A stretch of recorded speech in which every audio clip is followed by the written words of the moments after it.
अस्सलामु अलैकुम रहमतुल्लाहि व बरकातुहू। उम्मीद करता हूँ कि सब दोस्त अहबाब बखैर आफियत से होंगे। तो आज हम एक नई वीडियो के साथ आपके सामने हाजिर हुए हैं कि हर कोई बखूबी जानता है कि हज का महीना शुरू है और हज का महीना चल रहा है। तो देखिए कि इस महीना के अंदर कुछ अमाल हैं जो करने ज़रूरी है, कि जिनका करने का इंसान को बहुत ज़्यादा सवाब मिलेगा। पहले नंबर पर बात करें कि 9 ज़िलहज्जा का रोज़ा है, अय्याम तकबीरात हैं। तीसरे नंबर ज़िक्र अज़कार है और फिर कुर्बानी है। देखिए कि कुर्बानी साहिब इस्तिताअत पर फ़र्ज है, उसको करना लाजमी है, इसकी माफ़ी नहीं है। तो हम बात करें कि 9 ज़िलहज्जा के रोज़ा की, हदीस मुबारका के अंदर आता है कि अल्लाह रब्बुल इज़्ज़त उस बंदे के एक साल के पिछले गुनाह और एक साल के अगले गुनाह माफ़ फरमा देते हैं। और यहाँ पर एक और बात मैं आपके सामने अर्ज कर दूं कि जो गुनाह माफ़ करने वाली बात है, इसके अंदर सिर्फ सगीरा गुनाह माफ़ होते हैं, जो छोटे गुनाह होते हैं। बड़े गुनाह अल्लाह रब्बुल इज़्ज़त की ज़ात ही माफ़ करती है उनको, और उनमें भी देखा जाता है कि जो हकूकुल्लाह है अल्लाह रब्बुल इज़्ज़त उनको माफ़ फरमा देते हैं। जो हकूकुल इबाद है,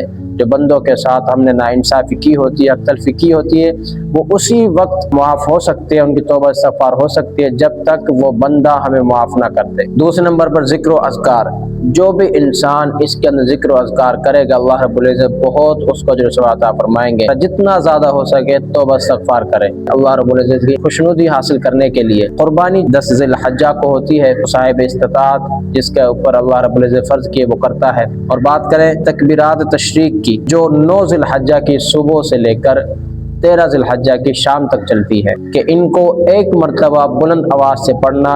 इन्हीं तकबीरात का पढ़ने का हुक्म औरतों को भी है, ख़वातीन को भी। घरों के अंदर नमाज वगैरह अदा करें तो उनको भी चाहिए कि वो भी पढ़ें। इनका एहतमाम करना है सारे आमाल का। 9 ज़िलहज्जा का रोज़ा, तकबीरात तशरीक शुरू होती है, ज़िक्र अज़कार करता रहे और क़ुरबानी को जो अल्लाह रब्बुल इज़्ज़त का हुक्म है उसको पूरा करें।